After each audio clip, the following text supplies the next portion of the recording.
Hi ನಮಸ್ತೆ, ಆಹಾರ ಬುತ್ತಿಗೆ ಸ್ವಾಗತ. ಇವತ್ತು ನೋಡಿ ಸೀಗಡಿ ಮೀನು ಇರುತ್ತಲ್ಲ, ಅದರಲ್ಲೇ ನಾನು ಸಾಂಬಾರು ಗೊಜ್ಜು ಮಾಡಿ ತೋರಿಸ್ತೀನಿ. ನೋಡಿ, ಈ ಥರ ಸೀಗಡಿ ಮೀನೆಲ್ಲ ಸಿಗ್ತಾವೆ ಚಿಕ್ಕ ಚಿಕ್ಕದು. ತಂದುಬಿಟ್ಟು ಇದನ್ನು ಗೊಜ್ಜು ಮಾಡಿ ಹಾಕಿದ್ರೆ ಮಸ್ತಾಗಿರುತ್ತೆ. ಇದು ಸೂಪರಾಗಿರುತ್ತೆ. ಇದು ಬಾಣ್ತಿಯರಿಗೆಲ್ಲ ಕೊಡ್ತಾರೆ. ಶೀತ ಆದಾಗೆಲ್ಲ ಈ ಥರ ಸೀಗಡಿ ಮೀನು ಗೊಜ್ಜು ಮಾಡ್ಕೊಂಡು ತಿಂದ್ರೆ ಮಾತ್ರ ಮಸ್ತಾಗಿರುತ್ತೆ. ನೋಡಿ, ಈ ಥರ ಸೀಗಡಿ ಮೀನು ಇದನ್ನು ನೀಟಾಗಿ ಹುರಿದ್ಬಿಟ್ಟು ತೊಳೆದು ನಾವು ಇದಕ್ಕೆ ಒಗ್ಗರಣೆ ಹಾಕೋಣ.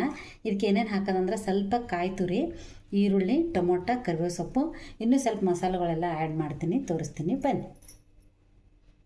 ಅದು ಸೀಗಡಿ ಮೀನು ಹುರಿಯೋಕ್ಕೆ ಮೊದಲು ನಾವು ಒಂದು ಮಸಾಲ ರೆಡಿ ಮಾಡ್ಕೊಳ್ಳೋಣ. ಕಾಯಿ ಏನು ತುರಿದು ಇಟ್ಕೊತಿದ್ದೀವಲ್ಲ, ಇದನ್ನು ಹಾಕ್ಕೊಳ್ಳೋಣ.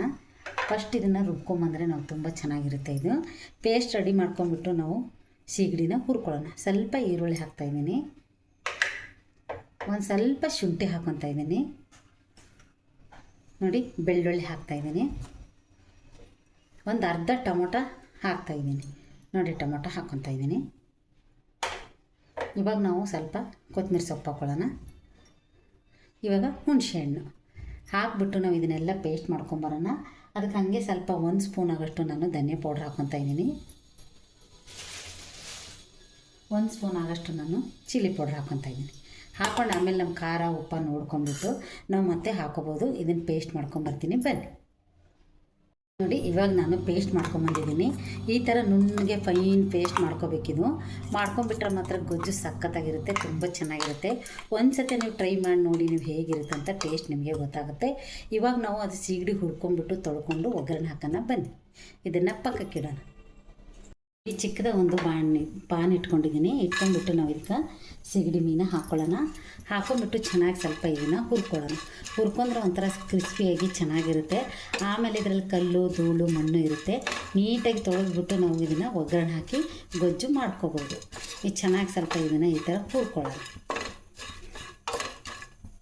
ಎಷ್ಟು ಚೆನ್ನಾಗಿ ಹುರಿತಾ ಇತ್ತಂತ ಈ ಥರ ನಾವು ಕ್ರಿಸ್ಪಿ ಆಗೋವರೆಗೂ ಹುರ್ಕೊಂಡ್ಬಿಟ್ಟು ನಾವು ಇದನ್ನು ನೀಟಾಗಿ ಒಂದು ಅರ್ಧ ಚಂಬು ನೀರು ತೊಗೊಂಡ್ಬಿಟ್ಟು ಅದರಲ್ಲಿ ತೊಳೆದ್ಬಿಟ್ಟು ನಾನು ಒಗ್ಗರಣೆ ಹಾಕಿ ನಿಮಗೆ ತೋರಿಸ್ತೀನಿ. ತುಂಬ ಚೆನ್ನಾಗಾಗುತ್ತೆ. ಗೊಜ್ಜು ಮಾತ್ರ ಸಖತ್ತಾಗಿರುತ್ತೆ, ಟೇಸ್ಟ್ ಚೆನ್ನಾಗಿರುತ್ತೆ. ಇವಾಗ ಇದನ್ನು ನಾನು ನೀರಿಗೆ ಹಾಕ್ತೀನಿ ಬನ್ನಿ. ನೋಡಿ, ಇವಾಗ ನಾನು ಹುರಿದಿರೋದು ಇದಕ್ಕೆ ನೀರಿಗೆ ಹಾಕ್ತಾಯಿದ್ದೀನಿ. ನೀರಿಗೆ ಹಾಕ್ಬಿಟ್ಟು ಚೆನ್ನಾಗಿ ಇದನ್ನು ನಾವು ತೊಳ್ಕೊಬೇಕು. ತೊಳೆದ್ಬಿಟ್ಟು ಇದನ್ನು ಒಗ್ಗರಣೆ ಹಾಕಿ ಮಾಡಿದರೆ ಮಾತ್ರ ಸೂಪರಾಗಿರುತ್ತೆ. ಇದರಲ್ಲಿ ಧೂಳು, ಕಲ್ಲು, ಮಣ್ಣು ಇರುತ್ತೆ. ಒಗ್ಗರಣೆ ಹಾಕಾದ್ಮೇಲೆ ಇದನ್ನು ನೀರಿಂದ ತೆಗೆದುಬಿಟ್ಟು ನಿಮಗೆ ತೋರಿಸ್ತೀನಿ. ನೋಡಿ, ಈ ಥರ ತೊಳ್ಕೊಂಡ್ಬಿಟ್ಟು ನಾವು ನೀಟಾಗಿ ಹಿಂಗೆ ತೆಗೆದು ನಾವು ಇದನ್ನು ಒಗ್ಗರಣೆ ಹಾಕೋಣ. ನೋಡಿ, ಇವಾಗ ಒಂದು ಅಗಲವಾಗಿರೋದು ಬಾಣಲೆ ಇಟ್ಕೊಂಡ್ಬಿಟ್ಟು ನಾನು ಒಂದು 2 ರಿಂದ 3 ಸ್ಪೂನು ನಾನು ಎಣ್ಣೆ ಹಾಕ್ತಾಯಿದ್ದೀನಿ. ಎಣ್ಣೆ ಕಾಯ್ದ ನಂತರ ನಾವು ಇದಕ್ಕೆ ಸಾಸಿವೆ ಹಾಕ್ಕೊಳ್ಳೋಣ. ನೋಡಿ, ಇವಾಗ ಎಣ್ಣೆ ಕಾಯ್ದಿದೆ. 1 ಸ್ಪೂನ್ ಆಗೋಷ್ಟು ನಾನು ಸಾಸಿವೆ ಹಾಕ್ಕೊತಾ ಇದ್ದೀನಿ. ಸಾಸಿವೆ ಆದ ನಂತರ ನಾನು ಅರ್ಧ ಈರುಳ್ಳಿ ರುಬ್ಬಕ್ಕೆ ಹಾಕಿದ್ದೆ, ಅರ್ಧ ಈರುಳ್ಳಿ ಒಗ್ಗರಣೆಗೆ ಹಾಕ್ತಾಯಿದ್ದೀನಿ. ಹಾಕ್ಬಿಟ್ಟು ಚೆನ್ನಾಗಿ ಇದನ್ನು ಸ್ವಲ್ಪ ನಾವು ಫ್ರೈ ಮಾಡ್ಕೊಳ್ಳೋಣ. ಇವಾಗ ನಾನು ಒಂದು 2-3 ಕಡ್ಡಿಯಷ್ಟು ನಾನು ಕರಿಬೇವು ಹಾಕ್ತಾಯಿದ್ದೀನಿ.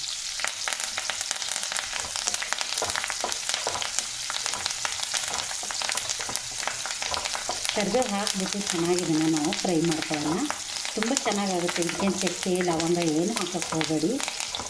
ಕಾಯಿ ಈ ಥರ ಬೆಳ್ಳುಳ್ಳಿ, ಶುಂಠಿ ಹಾಕಿಬಿಟ್ಟು ಚಿಲ್ಲಿ ಪೌಡ್ರ್ ಹಾಕಿದರೆ ಸಾಕು, ಸೂಪರಾಗಿರುತ್ತೆ. ಇವಾಗ ನಾನು ಸದ್ಯ ಚೆನ್ನಾಗಿ ಫ್ರೈ ಮಾಡ್ಕೊತೀನಿ. ನೋಡಿ, ಇವಾಗ ಚೆನ್ನಾಗಿ ಫ್ರೈ ಆಗಿದೆ. ಇವಾಗ ಮಸಾಲೆ ಏನು ರುಬ್ಕೊಂಡಿದ್ನಲ್ಲ, ನಾನು ಮಸಾಲ ಹಾಕ್ತಾಯಿದ್ದೀನಿ. ಇದಕ್ಕೆ ನೀವು ಚೆನ್ನಾಗಿ ಈ ಥರ ಫ್ರೈ ಮಾಡ್ಕೋಬೇಕು. ಆಮೇಲೆ ನೀರು ಎಷ್ಟು ಬೇಕೋ, ನಿಮ್ಗೆ ಸಾಂಬಾರು ಥರ ಬೇಕೋ, ಗೊಜ್ಜು ಥರ ಬೇಕೋ, ಯಾವ ಥರ ಬೇಕಾದ್ರೂ ನೀವು ಮಾಡ್ಕೋಬೋದು. ನಾನು ಸ್ವಲ್ಪ ಗೊಜ್ಜು ಥರ ಸಾಕು ಅಂತ ಇನ್ನೊಂದು ಸ್ವಲ್ಪ ಜಾರ್ ತೊಳೆದು ನೀರು ಹಾಕ್ತೀನಿ. ಸ್ವಲ್ಪ ಇದು ಜಾರ್ ತೊಳ್ಕೊಂಡು ನಾನು ನೀರು ಹಾಕ್ತಾಯಿದ್ದೀನಿ. ನೀರು ಹಾಕಿಬಿಟ್ಟು ಚೆನ್ನಾಗಿ ಇದನ್ನು ನಾವು ಕುದಿಯೋಕ್ಕೆ ಬಿಡೋಣ. ಸ್ವಲ್ಪ ಇದು ಟೇಸ್ಟ್ಗೆ ನಾವು ರುಚಿಗೆ ಉಪ್ಪು ಹಾಕ್ಕೊಳ್ಳೋಣ.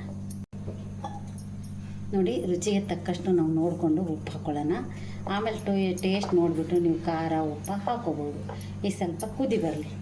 ಕುದಿಯೋವರೆಗೂ ನಾವು ಮುಚ್ಚೋಣ. ನೋಡಿ, ಕುದೀತಾ ಐತಿ. ಇವಾಗ ನಾವು ಖಾರ, ಉಪ್ಪು ನೋಡ್ಕೊಂಡ್ಬಿಟ್ಟು ಸೀಗಡಿ ತೊಳೆದ್ಬಿಟ್ಟು ನಾವು ಇದಕ್ಕೆ ಹಾಕ್ಬೋದು. ನೋಡಿ, ಇವಾಗ ನಾನು ತೊಳೆದಿರೋದು ಸೀಗಡಿ ಇದರಲ್ಲಿ ಹಾಕ್ತಾಯಿದ್ದೀನಿ. ಹಾಕ್ಬಿಟ್ಟು ಇವಾಗ ಚೆನ್ನಾಗಿ ನಾವು ಇದನ್ನು ಮಿಕ್ಸ್ ಮಾಡಿಬಿಟ್ಟು ನೋಡಿ, ರೆಡಿಯಾಗಿದೆ ಇದು. ಎಷ್ಟು ಚೆನ್ನಾಗಿ ಬರ್ತಾಯಿದೆ ನೋಡಿ. ಇದು ಸಾಂಬಾರು ಬೇಕಾದ್ರೆ ಸ್ವಲ್ಪ ನೀವು ಇನ್ನೂ ನೀರು ಹಾಕೋಬೋದು. ನಾನು ಗೊಜ್ಜಿರಲಿ ಅಂತ ಗೊಜ್ಜು ಮಾಡಿದ್ದೀನಿ. ತುಂಬ ಚೆನ್ನಾಗಿರುತ್ತೆ ಇದು. ಟೇಸ್ಟ್ ಮಾತ್ರ ಸಖತ್ತಾಗಿರುತ್ತೆ. ನೀವು ಚಪಾತಿಗೆ ತಿನ್ಬೋದು, ರೋಟಿಗೆ ತಿನ್ಬೋದು, ಅಕ್ಕಿ ರೊಟ್ಟಿ ತಿನ್ಬೋದು, ಜೋಳದ ರೊಟ್ಟಿ ತಿನ್ಬೋದು, ಅನ್ನಕ್ಕೆ ಹಾಕ್ಕೊಂಡು ತಿನ್ಬೋದು. ಅಷ್ಟು ಚೆನ್ನಾಗಿರುತ್ತೆ ಇದು. ಸೂಪರಾಗಿರುತ್ತೆ. ಈ ಥರದ್ದೊಂದು ನೀವು ಸೀಗಡಿ ಮೀನು ತಂದುಬಿಟ್ಟು ಈ ಥರ ಚಿಕ್ಕದಾಗಿ ಮಸಾಲೆ ಹಾಕ್ಕೊಂಡ್ಬಿಟ್ಟು ನೀವು ಮಾಡ್ಕೋಬೋದು. ಇದಕ್ಕೆ ಚಕ್ಕೆ ಲವಂಗ ಮಾತ್ರ ಹಾಕಕ್ಕೆ ಹೋಗಬೇಡಿ. ಮಾಮೂಲಿ ಶುಂಠಿ, ಬೆಳ್ಳುಳ್ಳಿ, ಕೊತ್ತಂಬರಿ ಸೊಪ್ಪು, ಈರುಳ್ಳಿ, ಟೊಮೊಟೊ ಹಾಕಿ ಮಾಡಿದ್ರೆ ಸಾಕು. ಸೂಪರಾಗಿರುತ್ತೆ ಇದು ಗೊಜ್ಜು. ಸೀಗಡಿ ಮೀನು ನಾನು ಗೊಜ್ಜು ಮಾಡಿರೋದು ನಿಮ್ಗೆ ಇಷ್ಟ ಆದಲ್ಲಿ ಲೈಕ್ ಮಾಡಿ, ಶೇರ್ ಮಾಡಿ, ಸಬ್ಸ್ಕ್ರೈಬ್ ಮಾಡಿ. ನಮಸ್ತೆ.